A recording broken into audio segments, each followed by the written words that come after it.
Hello and welcome back to the stories that brought you here. It's the podcast dedicated to the stories of the people from Pender Island, British Columbia. Once again, I am your host, Chris Wakaluk, and I'll be sitting down in one-on-one, hour-long-ish conversations with current Pender Island residents to hear the stories that brought them to this dynamic little island we live on, and to also hear the stories that brought them to the point that they're at in their lives right now. Today, I will be speaking with Paul Widdershoven. Now, if you know Paul, like I know Paul, then you're going to know him as that guy you met about a year ago who lives on his boat in Browning Harbour. Well, we're going to get to hear Paul talk about that at length, along with many other things. We're going to get to hear Paul talk about a health scare that happened recently that helped to shift and reshape how he was going about perceiving life. We'll get to hear Paul talk about the importance of wearing yellow glasses, and he will talk about many other very interesting things in an interview that I'm going to say is unlike any of the interviews I've done up until this point. I feel really fortunate that Paul accepted my offer to come in and have a conversation, and I think that Paul was really open and really expressed a lot of amazing ideas and philosophies and beautiful things in this interview. If you find yourself here listening to this and you've never met Paul before, I highly recommend that you stick it out to the end because this whole interview was great. So that's all I'm going to say for that. Other than I think Paul was battling a bit of a cold that evening, which he never complained or even mentioned once. So you might pick up on that a little bit on the audio. But other than that, I'm going to say pure magic. So that's it for the intro. We'll see you guys on the other side. And without further ado, here's my interview with Paul Widdershoven.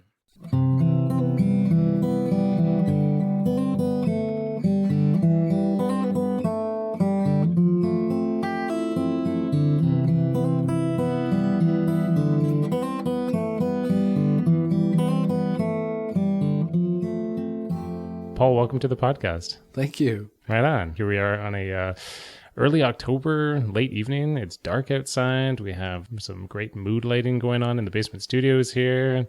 Yeah, it's a chilly fall day outside, but rainy day today as well. Rain day for sure. How was your rain day for the most part?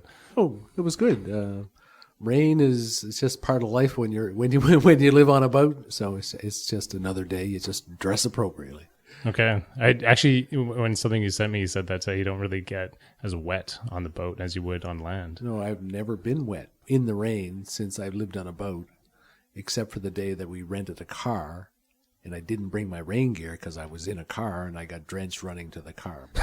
For 3 years, it's rained a lot in BC, and I've never been wet once because of the rain. And I drive my scooter in the rain, too.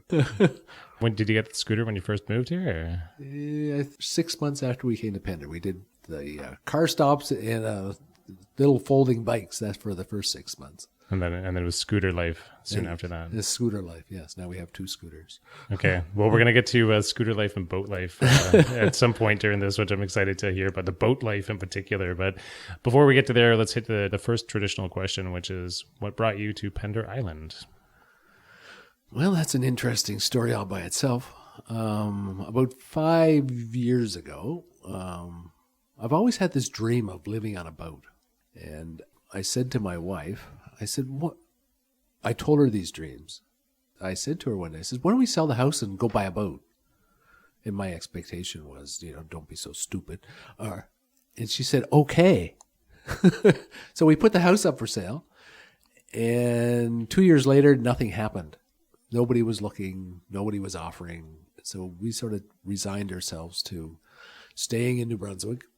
And about 4 months after that, again, she said, why don't we put the house up for sale and go get that boat? I said, do you really think we're going to want to go through that again? She said, yeah, let's try. So we put the house up, and I think within 3 days we had an offer, and they asked if we could be out in 2 weeks. So we had a big yard sale. We sold everything we owned, including the house. We put the remainder that allowed room for the dog in a van, and we took off across the country, hoping we'd find a boat. But we also had the agreement when we left that if we had to turn left before we got there, we would. So anyway, we arrived here in August of 2016, I guess. Stayed with my brother in Parksville, and we started looking for boats. And a month later, no boat. 2 months later, we put in an offer, but that deal fell apart. But we knew the right boat was there for us waiting. We had total confidence that it was. And then I saw a boat that was available in Salt Spring, and I called the guy, and I said, if you'll accept this low ball offer, I didn't determine that, but I said, this crazy low offer, I will come look. Yeah. So we got there, and as we were going out to look at it, it was moored out in the harbor. This guy says, that's my boat over there. And I said, I was here 2 years ago, just visiting, and I talked to you on the dock about your boat, and you told me that you had a boat on the other side. I could go look at it if I wanted to. So Charlene took a picture of the harbor, and that picture of this boat was on her computer for the last 2 years. So she walked on and she says, I could live on this. And that was enough for me. I said, I'll take it. Right there on the spot. Yeah. So that was the start of being here. And we stayed in Salt Spring. We bought it in November. We stayed in Salt Spring for the winter. And then that summer we put on 1,200 miles. And we did the coast. We were in a ton of inlets from here to Bella Bella and back down. While we were on that trip, we were looking for a place to possibly winter, and that it wasn't Salt Spring. And we were seriously looking. And part of our problem is when we were going up north, there's so many places that you're totally by yourself.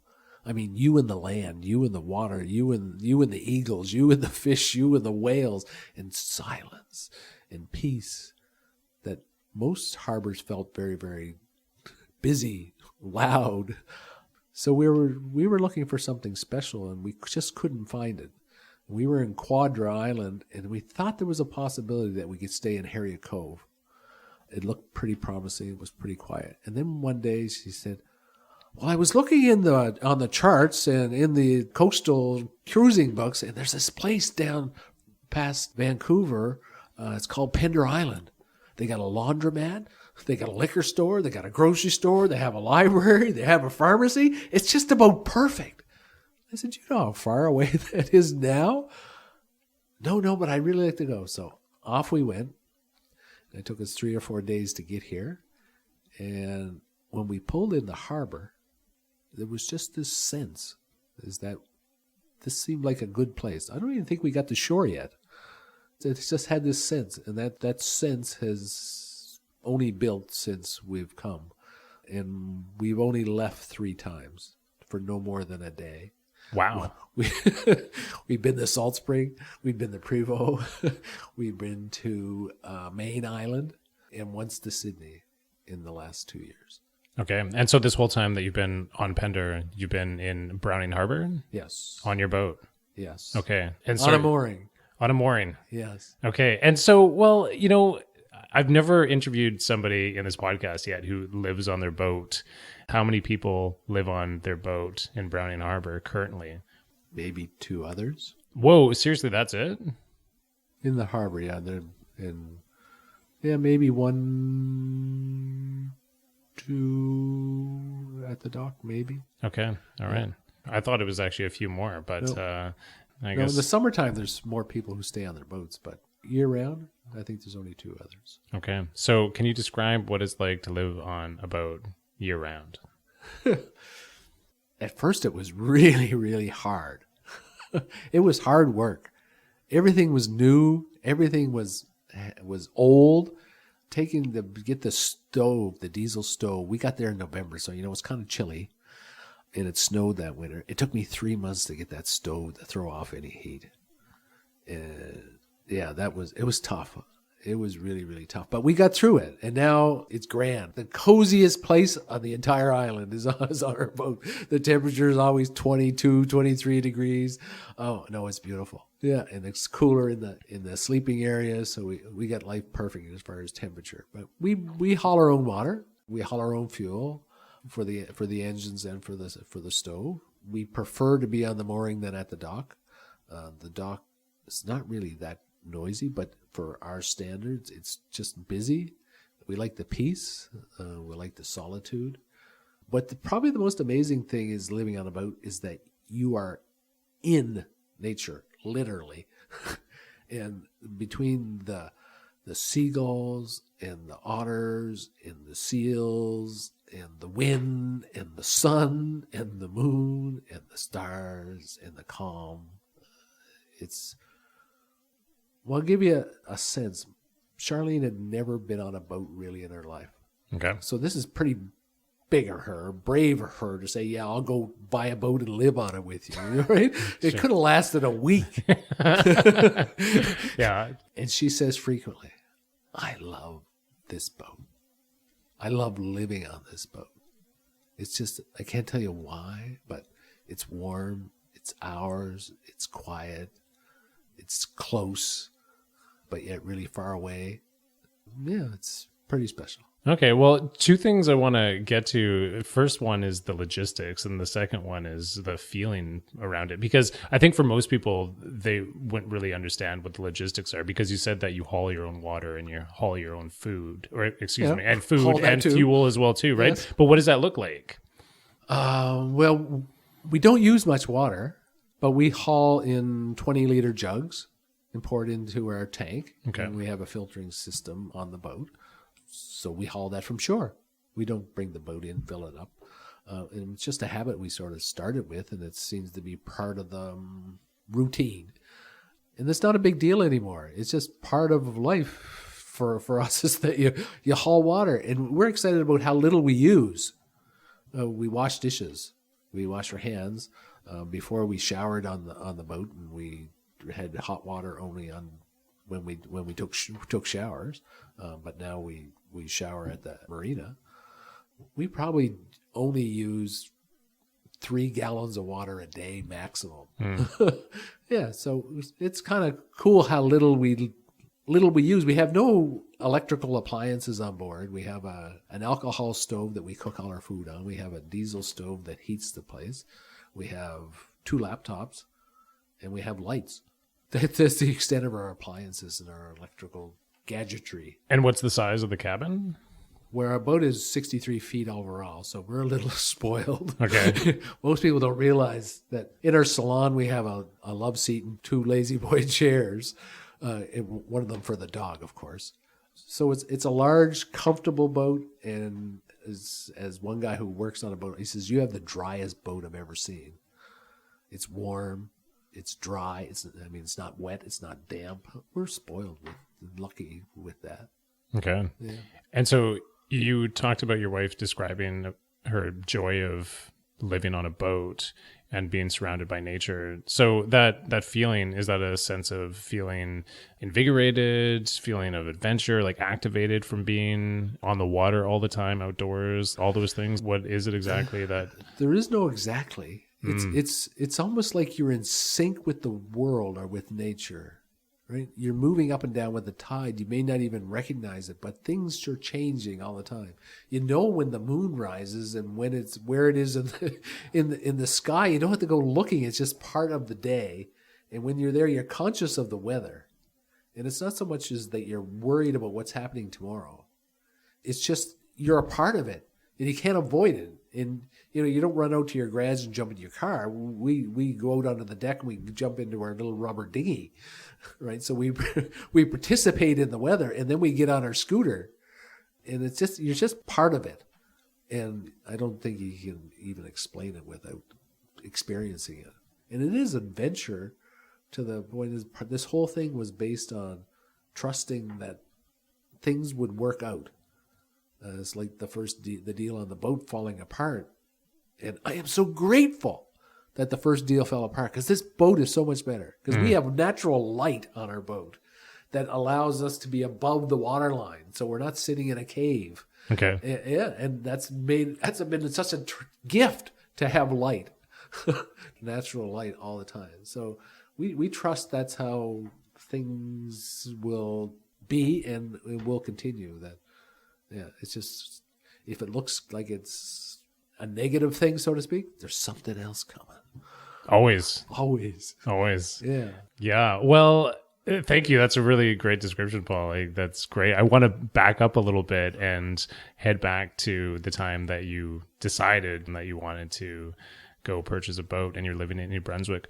What were you doing in New Brunswick at that time, and what did your life look like there at the time?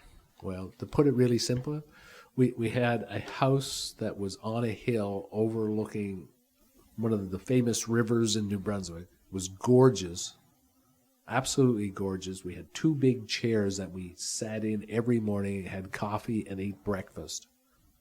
And Charlene looked at me one day and she says, I don't want to be sitting in these chairs the rest of my life.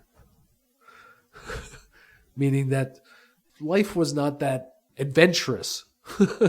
And that's when we made the decision to do something, to make a change of some sort. And that's when I introduced the idea of buying a boat. You want to go on an adventure? That's what we call it, an adventure. Yeah. Right? We're going on an adventure. And that was the motivation. And when that looked like it wasn't going to happen, we didn't know how to put that in a place where we were familiar. But when the house sold, that's what it was. We're going on. We don't know what's going to happen tomorrow. We don't know where we're going. We don't know where the boat is. We don't know if we can afford one. All those things. And even when we sailed up the coast, I mean, we just jumped in a 60-foot. It was a ship. I had never sailed a boat larger than 32 feet. And here I had a 60-foot ship, and we were sailing in some of the wildest, most beautiful landscape in the entire world. Well, at what age were you and your wife when you made this decision? So we've been here for 3 years. So I'm 61 now. It would have been when I was 58. Okay. Yeah. Okay. Or I guess it started when I was 56. Well, yeah. Like, she's the same age as me. I'm so curious about that because it's such a radical choice that I don't think a lot of people make, as far as I'm aware of, around that time, to just basically, because you grew up in New Brunswick, is that correct? Well, I was born and raised in Cape Breton, and then moved to St. John, New Brunswick when I was 17 last year, high school. So that's where I had been. I came to Vancouver Island when I was 18 years old, and I vowed I was coming back to live here. My 2 brothers lived here, and I tried before, couldn't make it. It took me 40 years to get back. But when the house sold, we looked at it and said, "Are we freaking insane?" Right? We had this beautiful house on the side of the river, and mortgage almost done, and then we're going to sort of just say, the hell with everything. We're just going. Right? Yeah. We're just going. Were you scared? To a certain degree, but we were more afraid of not going. Yeah. We were more afraid of not going. Yeah, this is crazy. So the build up to this, were you and your wife discussing this idea or the possibility of this idea for years, or did it just? No, it was sort of happened with a suggestion, an idea. This is, you remember you talking about that boat? Well, why do we sell the house and go? And this was their family homestead that she'd been willed to her from her father, and it was the last piece of land and the last child and blah, blah, blah. So the house was meaningful and all these things were attached to it. And Charlene sold stuff that was dear to her, that she had valued for so many years. And that didn't have the same value anymore. It was changing. And there was a lot of freedom that she gained from that. Okay. Yeah, she really felt that way, and it was a struggle. It took those 2 years that the house didn't sell to actually be comfortable with letting that stuff go. Yeah. Oh, there's so many directions to go here. I'm really curious as to a lot of things, but maybe to try to open this up a little bit, I want to talk a little bit about how your experience has been on Pender since you've been here and how your life has changed since you've been on Pender. So perhaps from this starting point of the first few months and then getting to know the island and deciding if you're going to remain here or not, how did the experience unfold for you? Well, when we got here, we knew we were going to stay the winter. That's what we decided. We're going to stay here, and we'll see what happened in the spring. So Charlene, she got a job at the True Value. She wanted to be busy, so she got a part-time job at the True Value the 1st of September. That was 2 weeks after we got here. Mm-hmm. And I thought I'd volunteer, maybe help drive the community bus. So I saw the bus down by the True Value one day, and I just sort of introduced myself and told the guy that, I was thinking maybe I get my license and help drive the bus. He said, "Why don't you come with a tour around the island with me?" So his name was Chuck, and we went for a tour. And on the ride, I said to him, "So tell me, why do you live here?" And he said, "Well, my parents had a place here this summer and whatever." I said, No. Why do you choose to live here?" And he hummed and hawed for a few minutes. And he said, "Well, honestly, I think the reason is people still care about each other here." He said, "You may not read it in the Pender Post or something like that, but if somebody needs something, it happens. Behind the scenes, it doesn't have to be spread all over the place, but that's what happens here." It's interesting.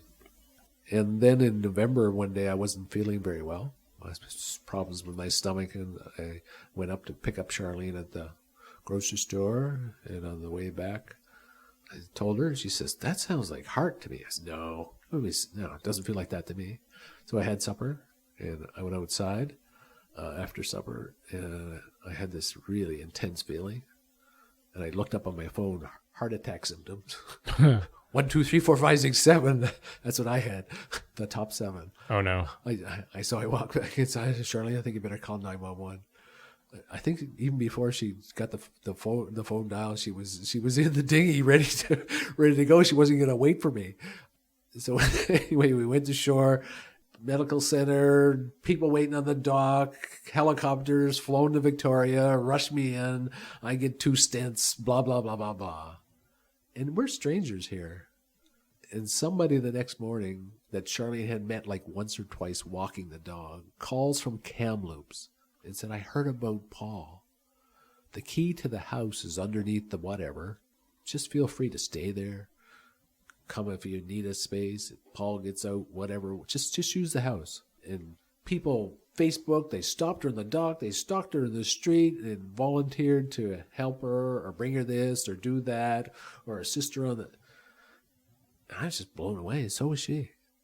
How people sort of just stood up, came out of nowhere, and just supported her, because she didn't come on the helicopter. She stayed with the dog on the boat.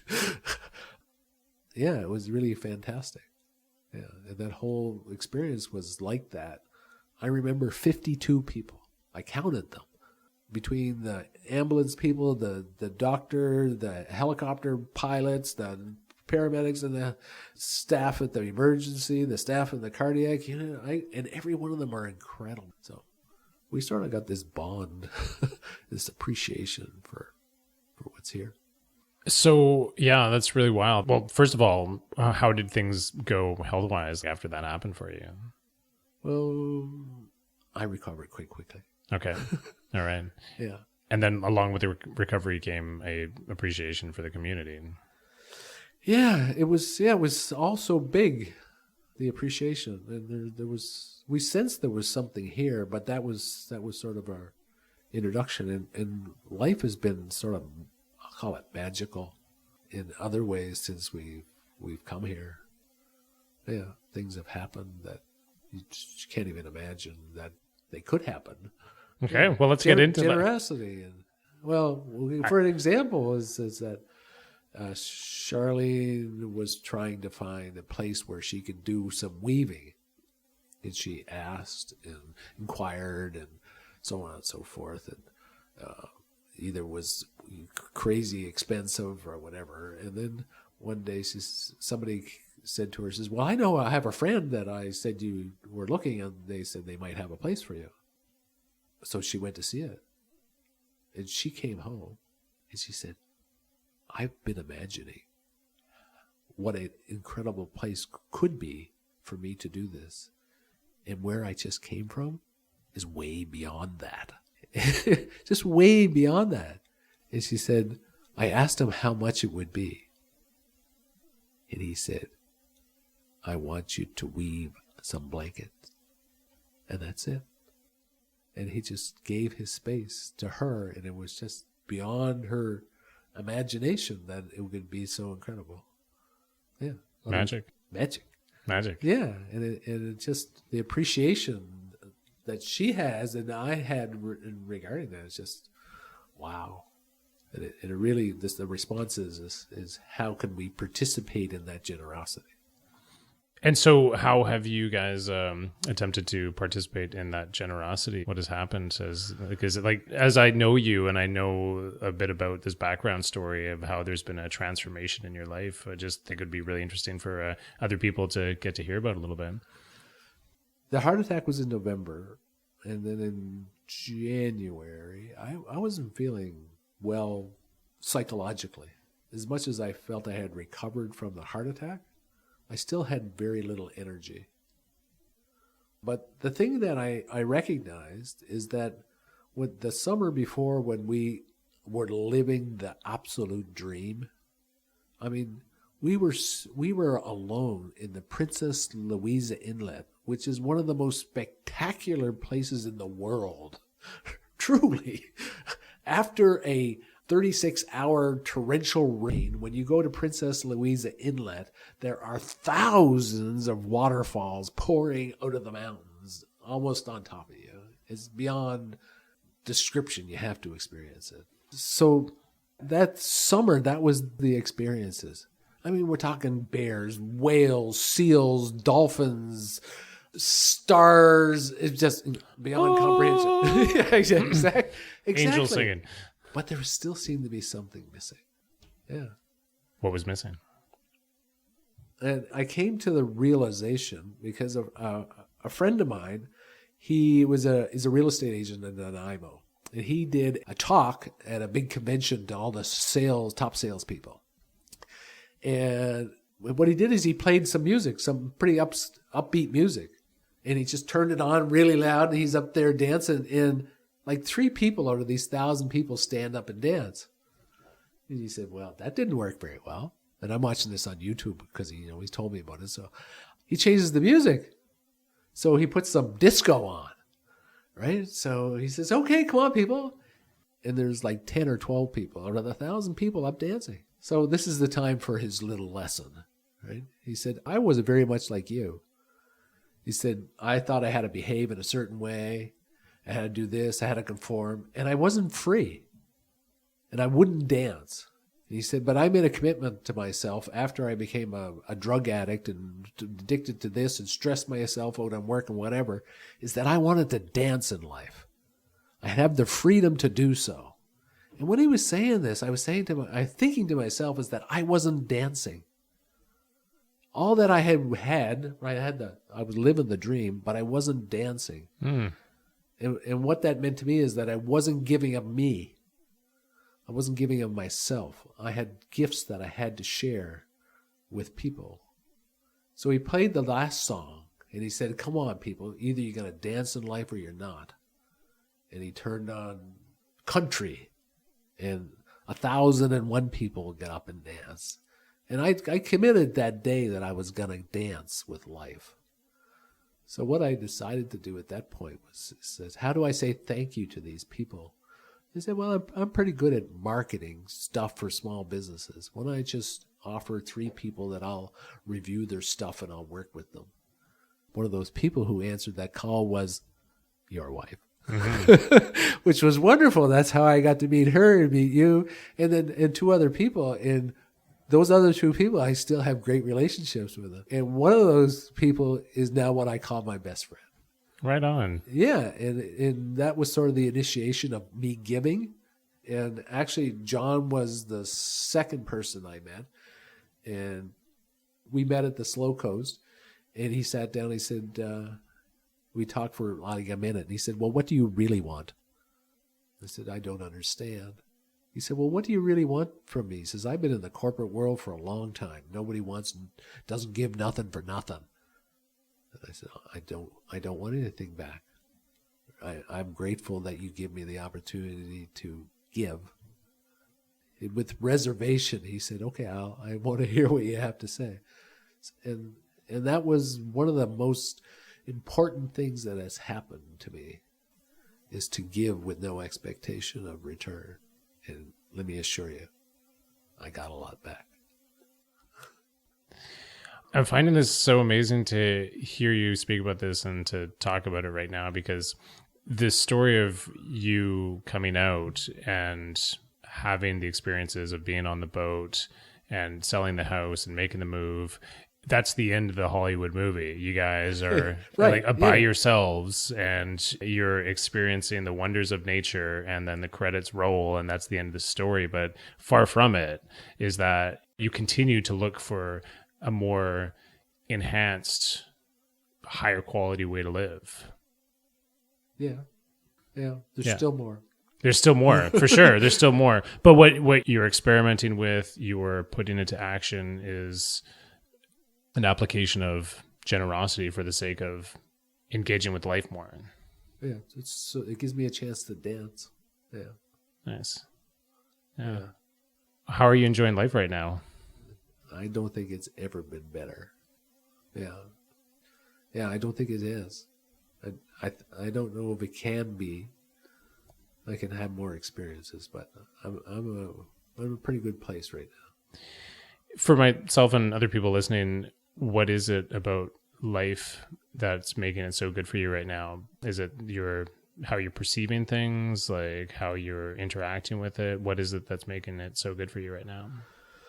I think sort of I have had senses all my life about how life works or who people are, senses, but still was stuck to a certain degree of normalcy. What does that mean? I've said for a long time that my gift is that I recognize who people truly are. And I felt that way for a long time, probably 40 years to some degree, but didn't ever knew how to express that or to be with it or to, I don't know how to describe that. But I think it was what is happening now is the truth. Meaning that I live life with the assumption that there is a force, an energy, a higher being, whatever you want to call that is benevolent to life. And I believe that people, their true nature is one with that force, that people, their true nature is that they're compassionate. They care about people. They're generous. They're patient. They're kind. And people in Pender, I see it in them. And I see it reflected. And I do it for selfish reasons. And then I see it myself. And I've been fortunate enough to be able to see that more and more in people and in my relationships with them and how I behave or act or react. It's very, very subtle, but it's really quite incredible. It's incredible what people have done for us. They just stand up and do it. It's not that you have to ask. You don't even have to think about it. I mean, there's a guy at the marina. We bought that scooter, and we want to put it out of a place so it's not, interfering. And we put it on the kickstand underneath some trees, and it falls over the first night. So come the next day, he says, well, I have to be more careful. So we'll go for the scooter. When we come back an hour later, there's concrete blocks on the ground. He noticed the scooter fell too, and he just built that. And he does, and it just sort of shows up, and I say, I love that guy. What? But it's just incredible. We're strangers, and he just shares that, and that's just an example of the experiences. There's probably 100. Did you not witness these things with that frequency or to that degree when you were living out east, or just had a bit of a different life? Or are you more aware of it now that you're in a bit of a different flow within your life? Or how do you think that's working? I think it's something about flow in your life. Because this has been the sort of the standard story since we got the van to this side of the country. It's been typical stories. A fellow in Pender Harbour, we got a flat tire, and he gave me his car to drive to Seychelles, which is 30 minutes away. He didn't know my name. Wow, seriously? Okay. Seriously. Yeah, here's the keys. And when you get back, maybe you want to stay for supper. Seriously. And I was in shock the whole way down. And when I get to the place, I called them in advance. We were in and out of there in 5 minutes. And this was at 4:30 at night. It was crazy. But yeah, it just doesn't stop, really. Yeah, I'm sure we're going to circle back to that and touch on that a little bit more because it's really profound. But I want to touch on the fact that tomorrow you're actually going to a celebration of life. And I want to say thank you for coming in tonight because we were trying to figure out a time to do this. And you said that tonight would be perfectly fine to do this recording. But I know that you have a celebration of life to go to tomorrow. And I know you want to talk about it. You're okay to talk about it. Absolutely. Yeah, absolutely. It is for your father, and I just wanted to know first of all your father's first name and a little bit about him. My father's name was Rudy. He came here in 1952 from Holland after the war. His sister was living in Cape Breton. Her husband was a geologist on the coal mining field, and he wanted to see a little bit of the world. So my father was a relatively quiet man. He was somewhat involved when we lived in Cape Breton and with the community, but since coming here and retiring, he just sort of does his work around the yard and the gardening and so on and so forth, and loves people. And every time he would see somebody at the grocery store or any kind of cashier, he just always made a comment to them to brighten their day. A silly joke, or that smile looks good on you, or just something and everybody loved to see Rudy coming because when Rudy came, you knew he was going to brighten your day in some way. Anyway, so he was almost 94 years old. Yeah, and this is going to be a celebration of his life for me, for sure. Because growing up, I was not embarrassed of my father, but he wasn't an achiever, right? He wasn't involved in this, and he didn't award that, and so on and so forth. And a relatively quiet man. And I discovered something about my father about 15 years ago that just blew me away. My first wife died of stomach cancer in 2006. And through that time, what I realized about my father is he loved my mother perpetually. Always he loved my mother. And that's what he demonstrated to me. And until I had that experience of losing my wife, I never saw it. And I've never wanted to emulate or be like anybody in my life, except my dad. Yeah, so it gives me great honor to celebrate his life. Yeah, and I look at it as a celebration because he was a very peaceful man, and he went for a nap, and he's still there. Yeah. Yeah, we talked a little bit about this upstairs that you said that it's been a pretty pain-free experience for your dad near the end of his life, and you're pretty thankful for that. Absolutely. Yeah. Yeah. Yeah. He didn't suffer.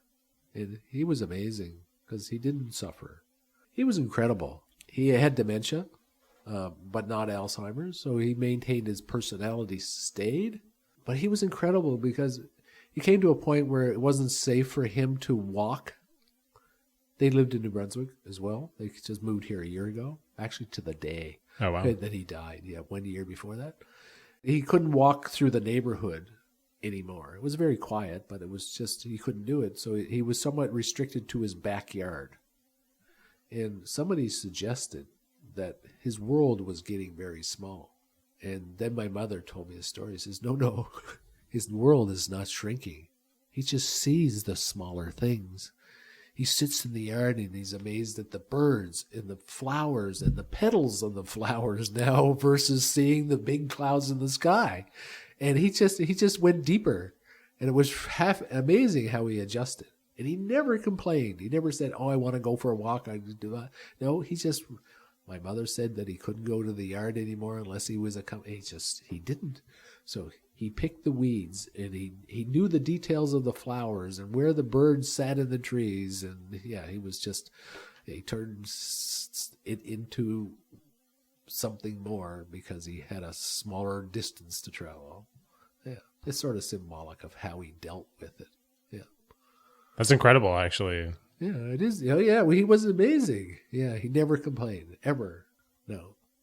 What you talked about learning from your dad about the experience of how he loved your mother. I guess first of all, maybe let's talk about your mom a little bit. What is your mom's first name? Millie. Amy Lee. Amy Lee. Well, Yes. maybe we could talk about her for a little bit right now. What can you tell us about? Well, she's from Holland too, and everybody sort of loves this story because they can't understand it. Is that my father's mother died when he was 6, so his father remarried, and he married my mother's aunt. So when my father was in Holland, she recommended that he write her a letter in Holland. So when he went back to Holland for his father's funeral, I think that was the first time he actually physically met my mother. Okay. Yeah. And then shortly after that, she went on a 6-month trip to Canada that she wanted to go see if this was a good place to live. And her father gave her permission for the only reason that I thought she'd never stay. Anyway, they were married 2 years later. Yeah. So my mom is 89 years old, and she's an amazing woman. She was my best friend all my life. Wow, really? Yeah. Please tell us more. My mother was the person I called or talked to when I wanted to talk about something. Yeah. All my life.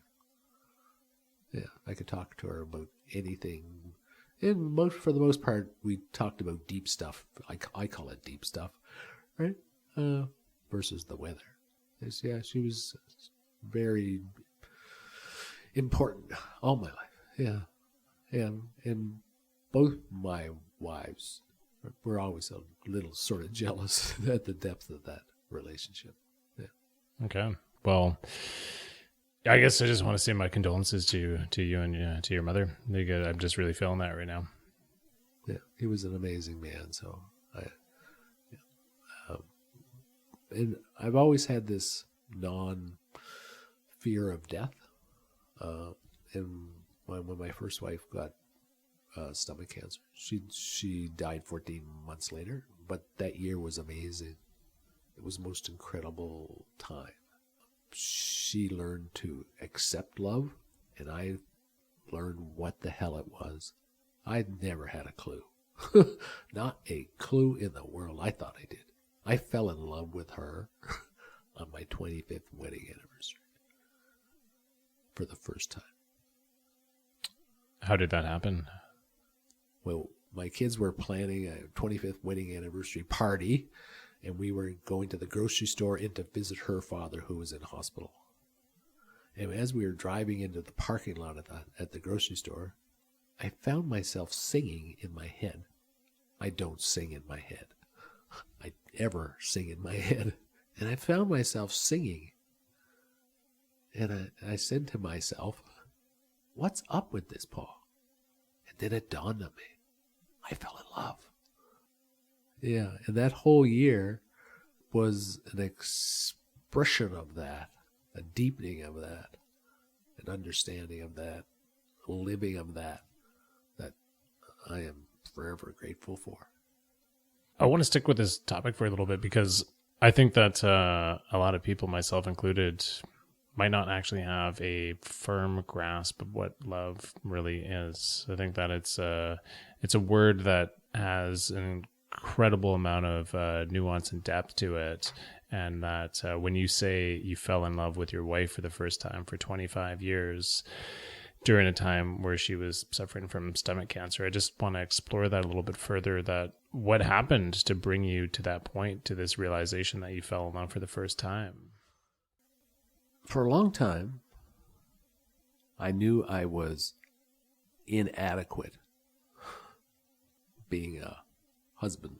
That was probably the biggest weakness I had. It's not that I was abusive or anything like that. It's just that I wasn't loving. And I tried. I honestly tried.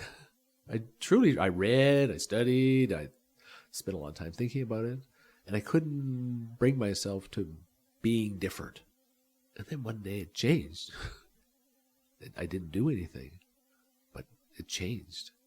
And I can't tell you the difference because it's not really describable in words, but it's a deep sense of appreciation. It was the perfect storm. She had nothing to give back. I never had any expectations. I just had hope that she'd still be there the next day. It was the perfect storm. I had nothing to give back. So, yeah, and I just gave. And I gave freely, and people would say, well, don't you want a break? Well, God's sake, don't send me somewhere else. That's not a break. I want to be here. And, yeah, there's no instructions because partially after she said, I got to figure out how I can tell other people how to do this, right? What's the secret remedy? Mm-hmm. There isn't one. And I still suffer with inadequacies with Charlene. Right? It's not as if now I'm the perfect love guy. No, there's an expectation now, to a certain degree, of something coming back, right? But unconditional love is giving 100%. This 50-50 stuff, that's bull. It's not 50, it's 100%. It's not conditional on what the other person does. It's conditional of who you are and giving. If you want to feel love, give it. The rest is that's artificial, in my opinion. Mm-hmm. You want to feel love, give it, and you'll feel it. And keep on giving it if you want to feel more. Yeah. And then you will be lovable and you'll feel love. You told me earlier upstairs that you saw how your dad treated and loved your mom, and that it was such a gift to witness that. And then to also identify that as well too, because you said that it was something that you hadn't really perceived before. Didn't see it. No. And then eventually you did, and because you know what success is, don't you? I don't know. What is success, Paul? Well, it's the perceived success, right? Is that there's certain levels or achievements or things you have to possess or have experience. Oh yes, I'm right? familiar. Yes, yeah, I'm familiar with success. You know those things, right? Absolutely. Yeah? Right. And that's how I sort of looked at him. It's not that he was unsuccessful. He or we, is growing up, we had more than him most. But it's just, Dad's sort of ordinary. He's never had any, like, wow. And then I went, wow. It's way beyond that stuff. It's something that most people have never achieved, that you don't even know it's available. And then I realized that that's who he was. And it's not something he tried to do. It's just who he was. And that just become, wow, that's my dad. Right? Now I have somebody that I looked up to him. He became very, very tall. Yeah. Just by his actions, just by living his life the way that he... quiet way that he did. Yeah. But it was always the same. Yeah, he never changed his mind about my mother. Even later, when he couldn't remember what he had on the last mouthful, he'd remember her birthday. Yeah. And even a couple of weeks ago, my mother had a little mini stroke. They think that's what it was. And she wasn't feeling well. And my father at this point was napping, sleeping most of the day. And he couldn't go to bed because he had to make sure that she was okay. And he just did this quietly. And before he goes to bed, he sort of grabs her by the shoulder and he says, "Good night, my darling." Yeah. I don't do that. Really. And with such passion. Yeah. He's an amazing man. Incredible. Yeah. Really incredible. These are pretty powerful Everybody stories. who knows my father, they just said, what a nice man, what a gentle man. Yeah, a gentle man he was. Yeah. Beautiful. Before we move on to any other topics, is there anything else that you want to close off with?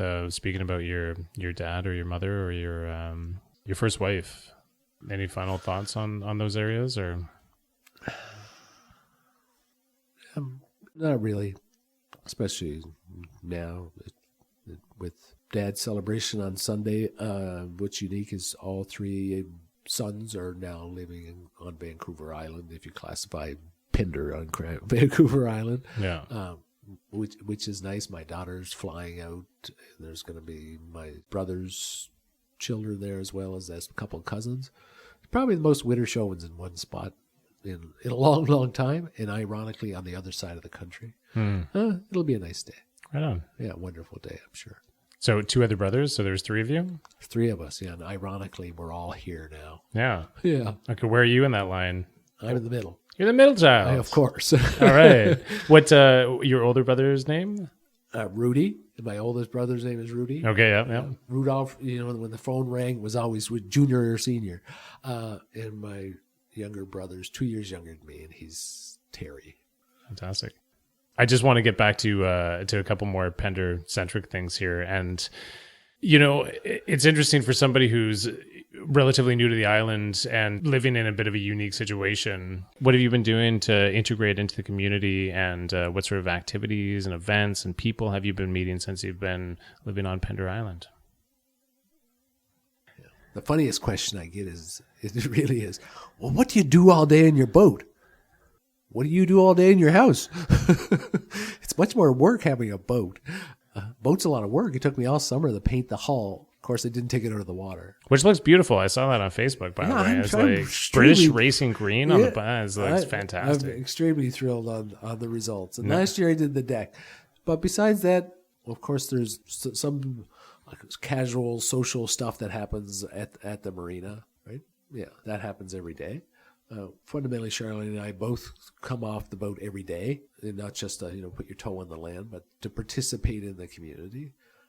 And one of the most fascinating, it's another one of those crazy stories, is that I now have a day of the week that I know what it is. It's Tuesday, and that's the day I drive the Southridge truck.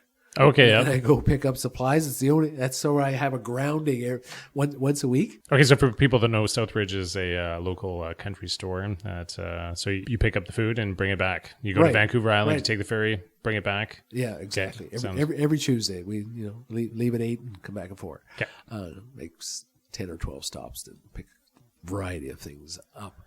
And as a result of that, I went to Sunwing greenhouses where they grow tomatoes. So when I saw hanging cherry tomatoes there, and I said, I bet I could hang those off the back of my boat. All right. So I did. I made a spot so I could hang off the back of my boat, and I was eating cherry tomatoes. And I made a post on Facebook showing off my tomatoes. And as a result, somebody said, well, you should get a garden at the community garden. And I never thought of having a garden. What a bizarre idea. Absolutely. I live on a boat. The cherry tomatoes were bizarre enough. And I sort of started to entertain the idea. So one day, Charlene and I went to the community center to see if we could inquire where this was and if they had any space available. And there was nobody there. But there was a woman out front, and I asked her, I said, do you know where the community garden is? And can you tell me anything about it? And she did that, and we left. And a couple of days later, she Facebooked Charlene and said, well, I have this piece of land that I garden on, and I was wondering if you'd be interested that you could use some of it. We said, well, it's a possibility. Still not sure that we want a garden. So she gives the address. It's on Clam Bay Road, and we drive down the driveway, and we get there, and it's this quiet, peaceful garden and surrounded by the hills and the trees, totally private on the ocean. And there's 2.5 acres, and it's irrigated, and I just turned to Charlene and says, this looks like an invitation back to Eden. That's how I termed the place.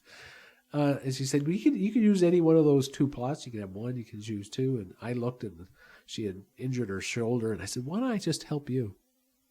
Put your garden in, I can do the tilling, I can do the grunt work, and blah, blah, blah. And agreed on that. And that was in May.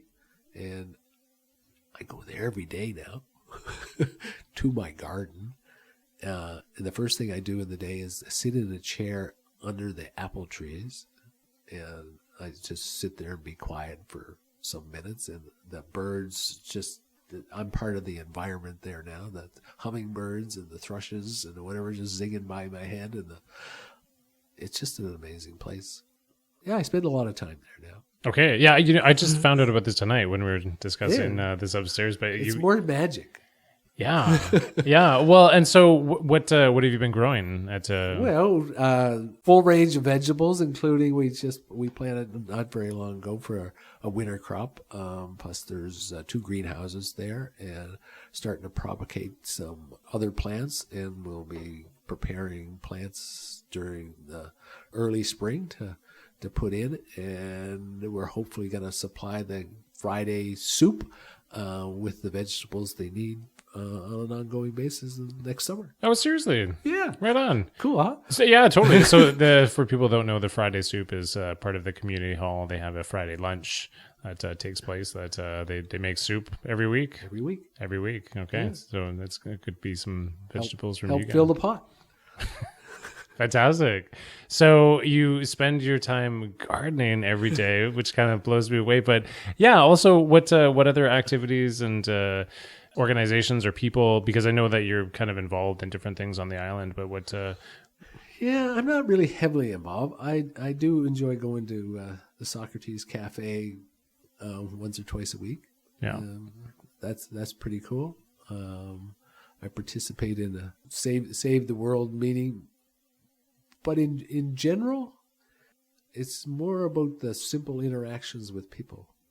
There's no other projects, so to speak, that I'm involved in. Is there something that have notice of what I do?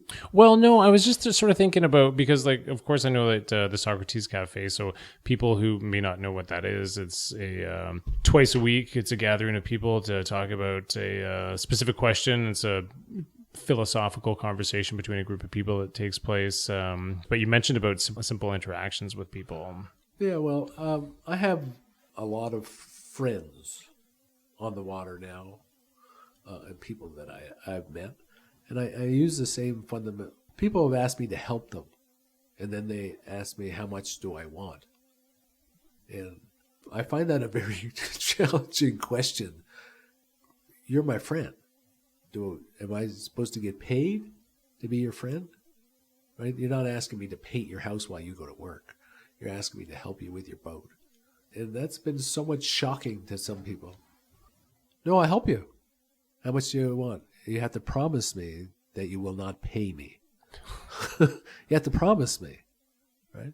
That's the only condition I have. And when that happens, something else happens. It's not reciprocity.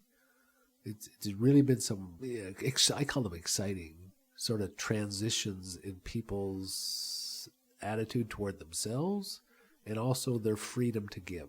It's not uncommon to somebody to knock on the side of my boat and maybe have some fresh seafood or to help in a crazy way or a simple way.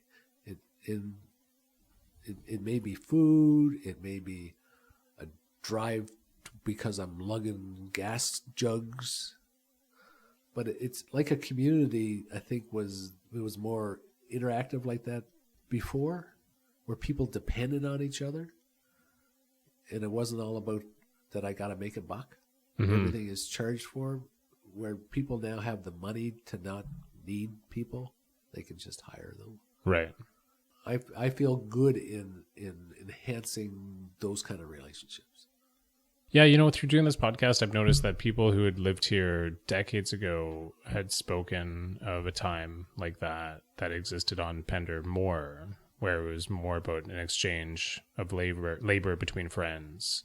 And that I've noticed, and from what you're saying as well too, that it's less that way now for sure, significantly less. That it's more about hiring people to do things rather than exchanging things back and forth. But you're finding that through your acts of generosity that people want to reciprocate, not necessarily out of a well, I gotta even this up, but it feels good. Well, I think there's a fundamental principle that I believe is true.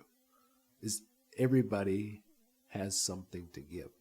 That's what I felt I was missing after I had the heart attack, is that I wasn't giving. I was doing all the receiving. I wasn't asking so much from other people, but I was receiving from nature and living the good life, but I wasn't giving of myself. And the giving, I think people have that inherent need to give of themselves, whether that's a particular skill or gift, whatever you may call it, so how they can participate. And I think everybody has that inherent need. I know I do. I have that. And without that, there's a void. And to spark that or give people the opportunity, I think that's one of the greatest gifts you can give somebody else, is give them the opportunity to share what they have. Mm-hmm. Yeah, I think it really changes people's lives. And I think there's nothing much more meaningful than giving of yourself to another. It's profound. Seriously, Paul, it totally is. Really, I got chills hearing that.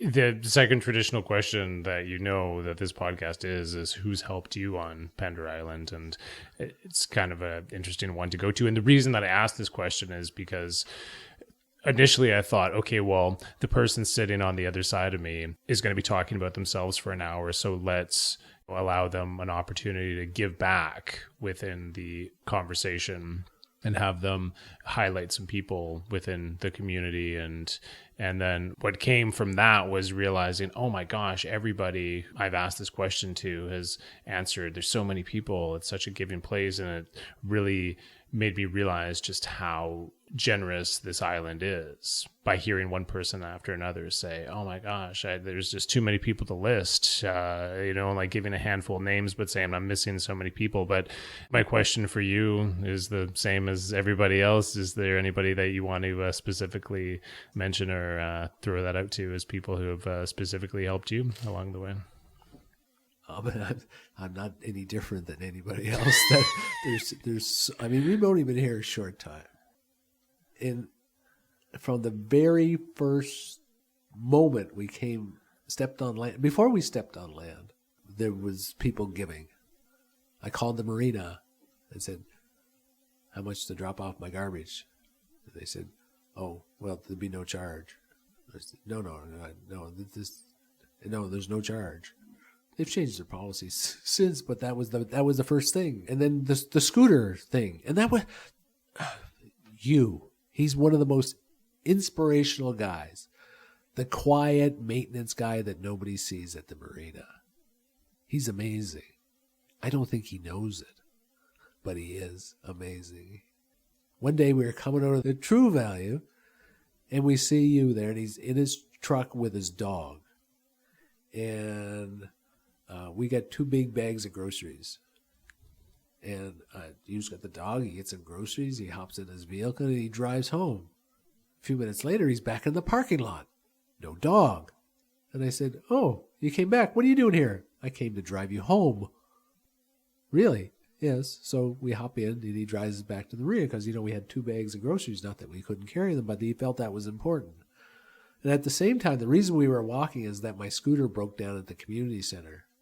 That very next day, I went to the garage and I said, is there a vehicle I could borrow? Can I rent a truck? I have to get my scooter. I'm going to bring it here so you can fix it. They said, well, why don't you just put it on Facebook and ask if somebody has a truck you can throw it in the back of. I said, oh, okay, good idea. So I was walking back to the marina and I saw Hugh. And he said to me, I hear your bike is at the community center. I can go help you pick it up. I said, well, when do you want to go? He says, how's now? He's just an amazing guy. He gives of himself every day, and he has no expectation of anything in return. Actually, it's very difficult. Besides thanking him, shaking his hand, give him a hug, whatever, it's very hard to try to pay him back. Wow. He's a very generous man. Yeah. Hugh. Okay, yeah. Maintenance manager at the marina. Yes. Okay. Yeah. Quiet, unassuming guy. It's wonderful. Anybody else you'd like to highlight, or? There's been so many. The people have been so generous in so many different ways. I mean, the garden, the weaving, the invitation to the marina, driving home. Oh, by the way, there's a big storm. You want to come in? Just come in. The number of people that Charlene has met on our walks. Yeah, it's funny stories that I can't tell you the details of things that people have found and said, oh, here I remembered, and here you go, and oh. Yes, endless. Truly. And just the number of people who were involved with that one heart incident over the next 3 days. And yeah, it's been perpetual. Fantastic. I know. I want to begin to wind this down a little bit, but I want to see if there's anything in particular you want to talk about. I'm just looking at my notes here and seeing the keto diet, which we talked about earlier. I don't know if you want to get into that or not, or ask about your yellow glasses. Well, the yellow glasses, I may do the keto after, but the yellow glasses are really, really important. Is that one day I stopped at a marine store, and there was a gentleman working behind the counter, was very similar in age to me, and he had a pair of orange glasses on. And I saw them, and they were stunning. And stunning meaning that I was stunned when I saw that he was wearing them. And I said, man, guy must have freedom to be able to do that. And he looks like he's enjoying life. And I thought about it, and I said, I'm going to get new glasses, fun glasses. And I decided on these yellow ones, and ever since I put them on, I'm funner. It's true. Yeah, right on. It's true. Yeah. And part of that story is that now when I come on the dock, there's guys who sit on a boat regularly in the afternoon, and they tell bullshit stories back and forth all day. And when I step onto the dock, they see me coming, they sing Elton John songs. And I think it's hilarious. Not only am I having more fun, so are they. Yeah. And the part of the funny part is that when I'm on top of the dock, people who are transies or who come in with their boats, they're sort of looking, and they say more than once, those guys are locals, and I think they're drunk. And people look at me every day. And sometimes they're embarrassed that they're looking at me because they sort of stand out. But most people smile, and the number of people who say, and even men, I like your glasses. And you can tell it's like, yeah, there's some kind, there's fun, there's freedom, there's something associated with these silly glasses. It's one of the best investments I've ever made. Really? Absolutely. Yeah, just because of the ripple effect that's happened through your life, that there's just more fun. I am more fun with them on. Yeah. Yeah, I'm freer with them on. It's so great, like going back to like seeing how you talked about making this move out and having the experiences of being on a boat, and it just seems as if you're constantly progressing, that you're trying new things. I think I'm just being freer. I don't think I'm getting anywhere. Really. I think you are. No, it might sense that, but I think I'm going closer to where I started. What do you mean by that? You asked me too many questions. Well, that's an interesting line. You're going closer to where you started. It's like what I see about people, about who they are. I think I'm becoming more me, more authentic, more true me, freer. I lived under the delusion partially of my life that I had to improve myself. And at the same time, I've always rejected it. There was always a conflict. Is that I have to be more? No, I am enough. And now I'm pretty solid in. I am. There's no definition of enough. I am. And that it's not in a definition of enough. And people are. they are. I am. Yes. And it's about trying to be less, or trying to be less. Not less time trying to be something else. Yeah. Just more time trying to be. Just more time being. It's so funny because it sounds so simple, and yet, there's all these constructs in place that make it so hard. It ain't easy. It ain't easy. It still sounds simple, but I think it's about less. And I think moving on the boat is a contribution to that, because we live with less, but we live more. Yeah. That the concept, and it's not something I voice very often, but this concept, more is less, or less is more. It is. And more trying to be something is a burden. And it's a denial to other people. It's a denial to yourself. That's what I've discovered. The story I can relate to with that is that I spent a number of years going out and working in a fire lookout tower in Alberta for multiple summers. And each season I would take less material possessions with me. And I felt as if each season the experience was enhanced, and that there was bagged showers and there was a outdoor toilet and had to collect rainwater. And I always loved it. It was so great to have all these little difficulties about managing your life and things. Everything took longer, but it was wonderful. It was wonderful to. So you've lived on a boat?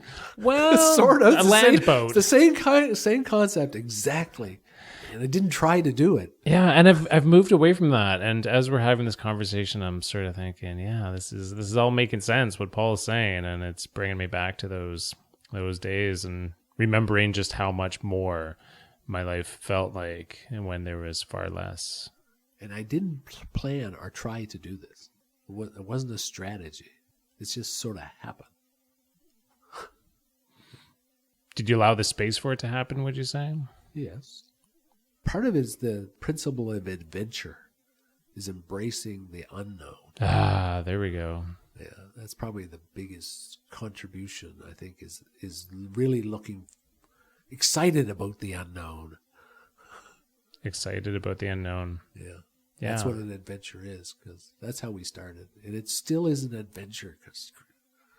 Yeah. I think those are wise, important, and wonderful words for all of us to embrace the unknown. Oh, yes. It's the most exciting place. Potentially. I think I'm going to bring this to a close on that note pretty much. But Paul, seriously, amazing. It was fun. Yeah, totally. This is an unknown for me. Each time I do this, it's an unknown. And I have a reinvigorated excitement about doing this now, and this is the reason why, because there's conversations like this that and you know why? Because this is one of those gifts that you're sharing with Pender. Yeah, and we appreciate it. I know I do. Thanks. Yeah, I know it's very, very important what you do, so thank you. Yeah, you're welcome. I really enjoy doing it. It's a selfish thing I'm doing. Hey, congratulations. Yeah, totally. It gives me a lot of joy, so I'm going to do it. But with all the things we covered and coming to an end here, is there any final words you have for the people of Pender Island and other people listening? Thank you. That's all. Thank you. Thanks, Paul. Thank you.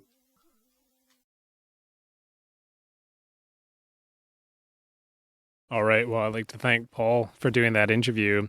And to honor that interview, I decided I would come to the bridge.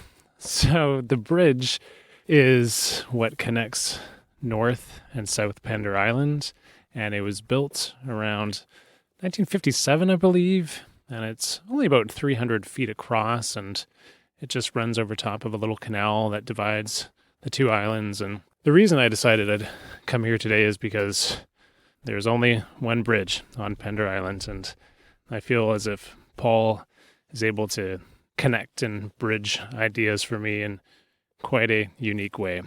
So I want to thank Paul again for doing that interview.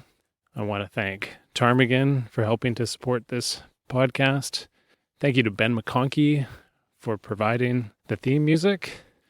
And thank you for listening. Until next time.